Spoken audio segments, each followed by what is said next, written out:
I can't give all the details, but let's just say they were inspired by the styling details of a major retailer, but they wanted the price point of a different retailer. We all want the other price point. So they want the champagne taste on the beer budget, basically. Right. Do you have a brilliant product idea but don't know where to start to get it made? Or are you looking to level up your product but afraid to take it overseas? If so, you're in the right place. Hi, I'm Jackie. And I'm Erin, and we are The Sourcing Gals, your trusted guides to everything you need to know about sourcing, manufacturing, and scaling your product overseas. Whether you are just starting out or you've been making your own product for a while, we are here to help women source products overseas without the overwhelm. In each episode, we'll share insider tips, actionable strategies, and inspiring stories to help you source more effectively, save time, and boost your profits. Duh! We know how hard it can be to juggle the ins and outs of product development, but don't worry, we've got your back. So grab a cup of coffee, get comfy, and let's dive into how you can grow your business, make more money, and turn your products into profit. Welcome to The Sourcing Gals. Now let's get started. High five. Hi.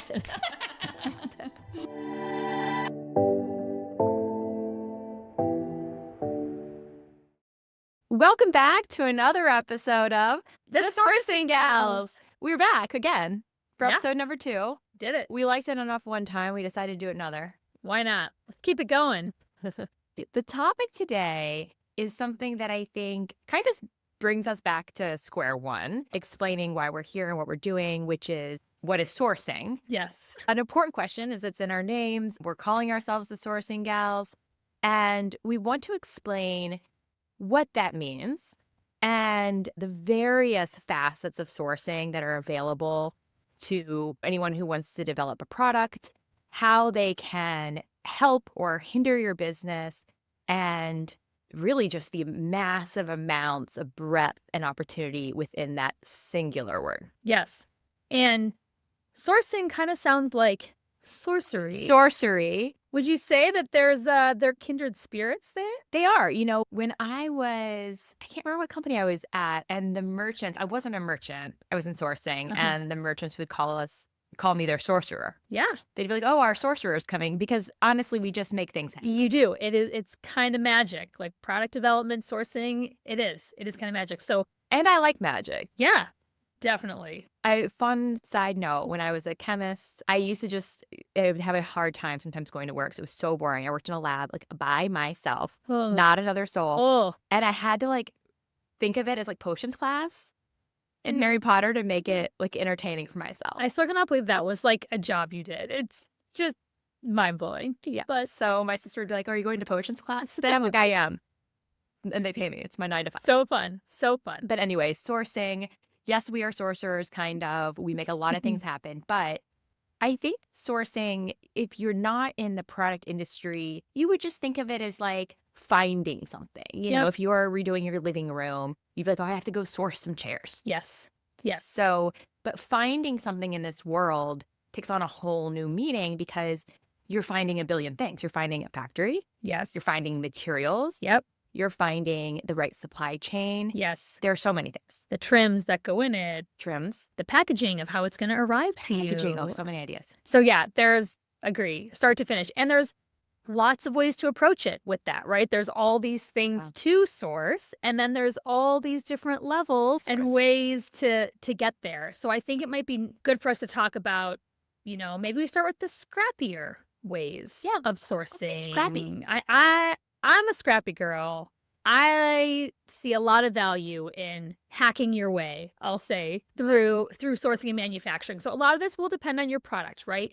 How complex is the item you are trying to bring to market? Mm-hmm. Is it completely revolutionary, where there's nothing else like it? We're talking maybe patents needed, which Erin herself has quite a few patents, which we can talk about as well. So it's one thing if you are creating something that is just so innovative and knowing that might take a little more money, might take a little more time because you are literally creating a new wheel that doesn't exist, right? But let's start on the other side of it. Yeah. Let's just say, for example, you have an idea that's just an evolution of something that's already in the market, right? you see this opportunity and you just think, if I could take this and combine them together, it would be innovative enough to set itself apart from the other. And again, it becomes a little more of a hack sourcing versus a truly start from scratch. So I'll give one example. This isn't technically an innovative product per se, but I had a customer come to me.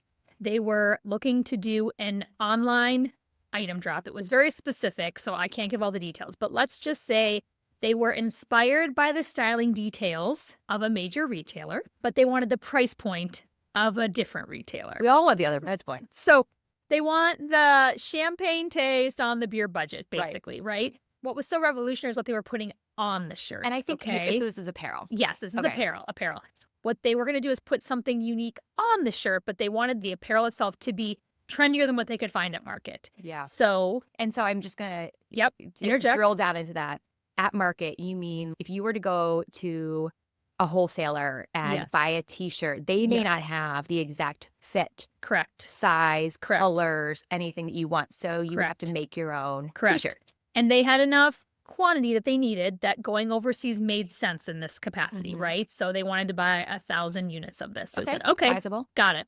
So I told them, go buy that champagne style that you love. Let's get the details right. So it had a certain type of zipper. It had a certain type of pocket. It had a certain type of hem detail that they really love. Now, let's be clear.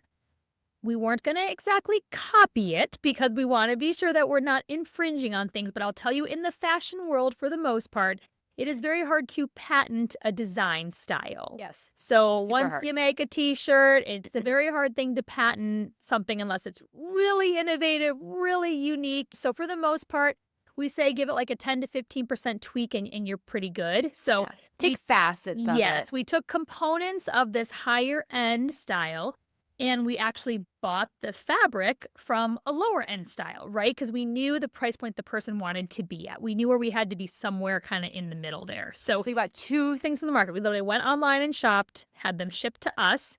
We packaged them up. We made a nice Canva presentation for our factory that said, we want to keep this detail, change this, but in this fabrication. So we're talking like hack, right? Yeah. I'm not asking for them to go and find a specialty fabric to knit me. I'm saying, what do you have already available that is somewhat similar to this lower end price style, but take the details from the higher end priced one? So basically we hacked our way around creating even the need for a tech pack, to be honest. Yeah. And for those that don't know, a tech pack is literally a technical packet. A lot of times factories will ask for it. It basically is like the full schematic to your product. The details down to the length, the width, the color, the how, the labels, the trims, right? It's all that information.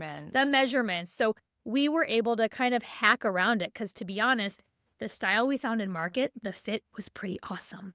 That's so great. Again, we said we don't really need to make too many tweaks. Let's take an inch off of the length and call it a day. And so we literally Band-Aided this thing together, sent it to our factory and put the work on them. We said, hey, can you come back to us with the closest you can find? They're the experts. They are the experts. They're making the patterns. And they're the fabric experts too, right?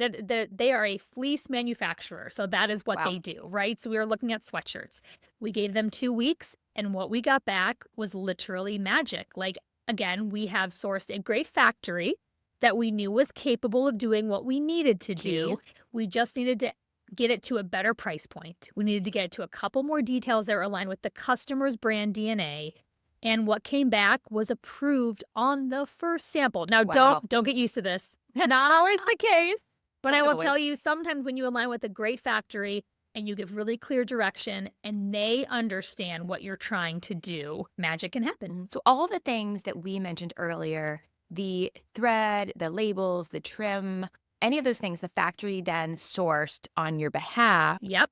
So we didn't have to even give that much direction. We did give them color direction, but the weight of thread needed for that weight of fleece, the factory figured that out for us. They do it all day. So again, that's on the one extreme end of a very, I call it like a source and tweak item, right? Yes. It's not reinventing a wheel. It's just merging some different ideas, some high-low. And then again, we added our customer's brand label, our customer's graphic on it. So it really obviously was specific to them and private labeled, but we were able, again, to hack around it. And it also saved the client like a good couple months of development time. Of course. Because they were looking to go fast. So we knew if we had to move fast, we had to leverage what the factory already had available versus trying to start from the ground up and build something new. Right. So it's not just money, it's time. It's time. And time too. is money. Yep.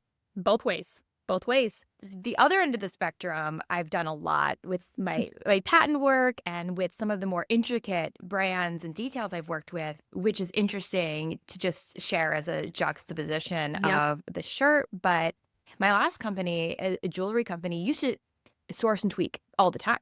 That was how they kind of got off the ground, which is how a lot of companies get off the ground. But then once you're in a spot where you truly have to innovate to make your brand recognizable by the customer. Yeah, and unique and different, right? Unique and set different. yourself apart. You might have to go way, way deep. And we went way deep a lot, maybe more. I might have built a monster. But for some of the jewelry items we made, right down to the metal molds were completely custom. Can you explain, just take one step back there, what's a mold, Erin? Okay, so whenever I explain to someone, even when we have new people on our team and we're trying to explain molds, a lot of people can relate to having braces. And that mold they take of your teeth with the, like, what is it, silicone? Yeah, or that gross, nasty stuff you got that that foam. awful. Yes, yes. And they shove that on An your impression teeth, of your teeth, the yes. impression, and it gets real hard and then rubbery, Yes. and they take it off. And then they fill that gap with plastic or plaster Yep. to enable them to make something to fit your mouth. Okay. Yes. So it's almost exactly like that, except for they're filling in that gap with molten metal, and out pops a heart for your necklace or an earring or something like that. There are several different ways it can be done based on the kind of metal, whether it's silver, brass, or what have you. But those can be completely custom, or you can go to the market and they may have all of these available molds, and you can say, that one's the closest to what I want. Or maybe you just want a heart button on a cardigan, and like someone has heart buttons. So because mold can get expensive. Molds can get expensive. So, I mean, Erin in the last episode talked about $100,000 mold. Now, jewelry molds are not nearly as expensive, but they do take time and they can add up. So again, depending on how innovative you need to be. So sorry. Sure. Yeah, you're right. They take time and they can add up. But if you're making a custom mold, and then we went down to the point where we were making custom stones. So we were trying to emulate a watermelon tourmaline, which it's a natural gemstone that's half green, half pink. Ooh. And we weren't going to, I was a fashion jewelry brand. It was under $50. We obviously weren't going to buy a natural gemstone, but we were going to make one to emulate it. Okay. So we were working with this factory that did like injectable plastic or injectable like glass kind of into a silicone mold that was like half green, half pink, and it kind of ombre.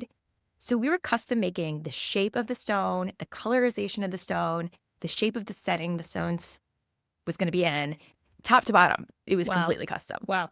And still, because jewelry is really small and relatively simple, it only took maybe 3 or 4 weeks to nail. But think about that on a grand thing. Like if it was a necklace and you had 5 different gemstones and all different settings, like that could take 3 times that amount of time. And you knew what you were doing. And it still took 3 to 4 weeks. Yes. So you can imagine some of the back and forth if you were maybe feeling a little unsure or not confident in what you're asking for, right? Absolutely. Or asking them for some advice versus being able to just direct them and say, no, this is exactly what I want, right? And sometimes if your idea is truly innovative, your factory might be along for the ride with you. Definitely. I've definitely had experiences where the idea that I've pitched to a factory has not been done. Yes. And we've had to kind of go back and forth to determine how we want to take our next step. And those usually result in trips. Those usually result in going to the factory and working through it one-on-one. But sometimes you can do it remotely in this digital age. Yeah. But all the way on one end of the spectrum is custom making. Yes. Knocking off a gemstone. Yes. Yes. And it's fun. We worked with, to do that, you actually had to work with a different person in the supply chain. That wasn't even the factory who was making the stone. It was a stone maker.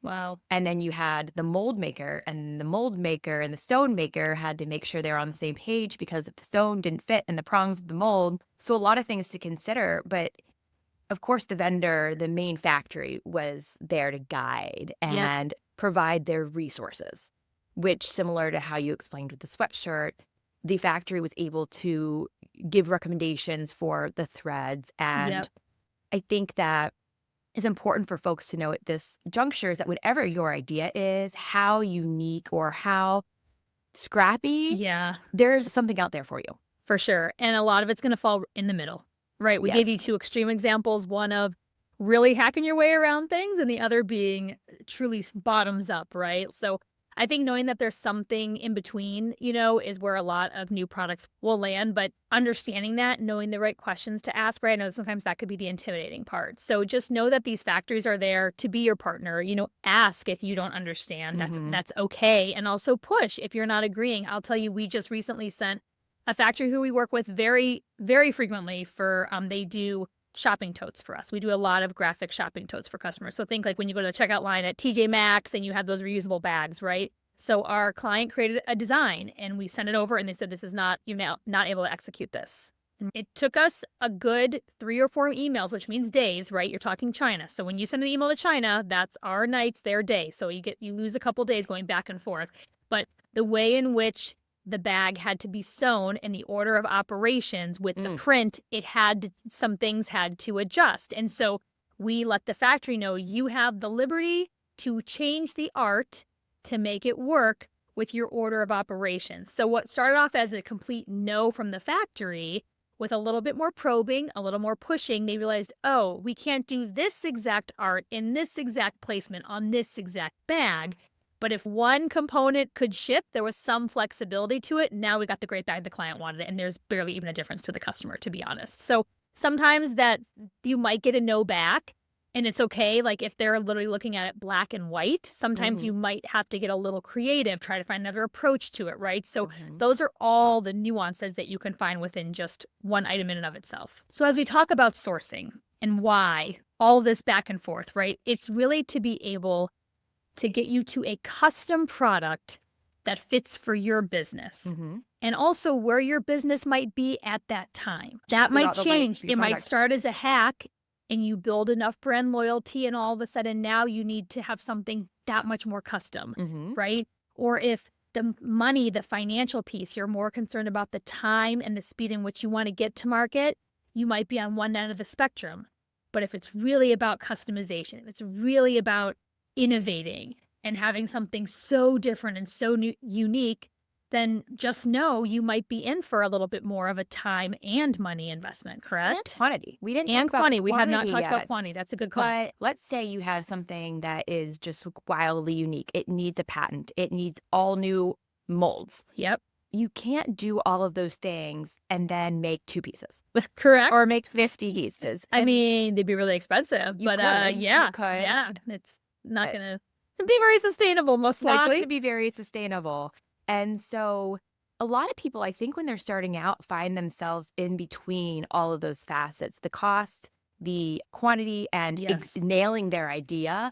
And not knowing which thing they should lean most on. And I think when you're starting out, it just depends on where your priorities are. Maybe if your idea it's so nuanced that difference or that unique aspect of it is what sets you apart in the market, then sure, your design should be the cornerstone of what you're doing. But maybe it's not. Maybe you need to find someone who can make low quantity, or there's so many things.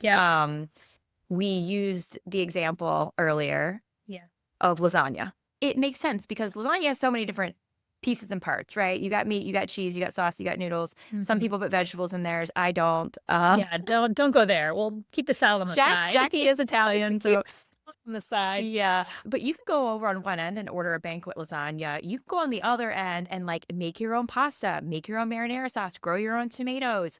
You have these 2 hugely different places you can be in when making a lasagna. I think most of us choose the middle ground. Correct. Which is buying our noodles, buying our sauce, buying our sausage, and assembling it at home. And we still call it homemade. Which is still very homemade. But that's an interesting take because the types of marinara sauce you buy, the types of sausage you use, the types of noodles, are they pre-cook? Are they not? Like that is a perfect analogy to sourcing in my mind, because not only do you have the spectrum of how you're putting this thing together, but then you have the individual ingredients. Correct. And how much you're spending on those. And what brands you're using or what anything. Yeah. So I think that. And the quality on the end of it, right? Yes. Do you, are you going to splurge and get the Rayo sauce or the, your local Italian restaurant sauce? Or are you going to be like down and dirty ragu, right? And right. There might be a slightly different flavor profile there. Sure. But again, depending on where you need to lean in on all of those things is like the core. And you will find that balance, right? Like the point is that, we are here to help you find that balance. To understand where you do need to lean in, where you can maybe be a little more flexible and not be as concerned or maybe not have to push as hard, right? So, and that's going to be based on your business, your product, your brand you're trying to build. And also know that that can evolve, it will evolve, it should evolve. I think something that's also important is how these things vary, and this is a complexity, but how these things vary in your assortment. Okay. If you explain assortment. Talk to me about what this means. Your collection of goods you're making. Okay, perfect. So let's say you're making a necklace and the chains are bought from the market, but yet your charms are totally custom. Yes. Or you're making an athleisure company and all of your tops are specifically geared toward larger chested women and they're completely custom, but yet your like pants, you use a more shake and bake or scrappy methods. Like you can vary these things through the products that you're providing to hit your bottom line at the end of the day. Yeah, that's a great call. Because again, sourcing comes into play when you need that uniqueness, right? Like you're doing it for a reason, right? There's something that you're not able to get here in the US, here wholesale, stateside, right, in the market. Like you're looking to make a tweak, a change, something innovative. Or sometimes it's also just a price thing. Let's say you're like a hot ticket Etsy seller, right? And you are selling initial necklaces on fire, but you're buying them from another person who's sourcing them directly with a factory. Like that could be you. So you're paying a middleman markup right there, correct? That's such a good point. Even if you're not needing to change your product, let's just say you're trying to mimic what you're already buying, but you can pay half the cost. But you could pay half the cost. You could go overseas because you're selling 100 necklaces a week. So you could buy 500. And guess what? I'll tell you, buying 500 overseas versus buying 500 wholesale, I mean, literally, you'll probably pay 40% less, right? So it's just, and then if you wanted to just add your logo on the backside of it, right? Or do a little addition to it, like in the process, you can talk to your factory about that. So I think even if it's not an innovative change, but it's the idea of scaling what you've built domestically, scaling what you've built by having to buy from other people, buy those components from other people, buy that blank t-shirt from that other person, and you're ready to say, hey, I think I might be able to save a little money or save a little time, or even just the frustration of not having stock. When you're buying it domestically, sometimes the stock's not there. Yeah, you go to place that order and they're like, JK, we're out of white. All of a sudden, they're out of that white t-shirt that you sold. So I think a little bit of it's control too, right? That inventory control. Like you have control of your own product destiny. So many great reasons to source. So many great reasons. So yeah, that was, I feel like probably, again, a lot of information, but I think we're just here to try to explain to you the vast opportunities that are ahead when it comes to trying to bring an item to life, scale an item, or if you've, again, been doing something and you're ready to have it be a little more custom. Like there's just so many options out there for you. And to encourage you that wherever you're coming from, there's a path. Yes. You could be starting so small, starting at square one, or you could be already in business and ready to make a leap. There is a path for you. Yep. And we can help you find it. Yes. And I think that is where our passion lies and really what we're here to teach with this podcast as we go on. Yeah. So be sure to keep following along. And I hope you guys tune in for next week's episode of The Sourcing Gals.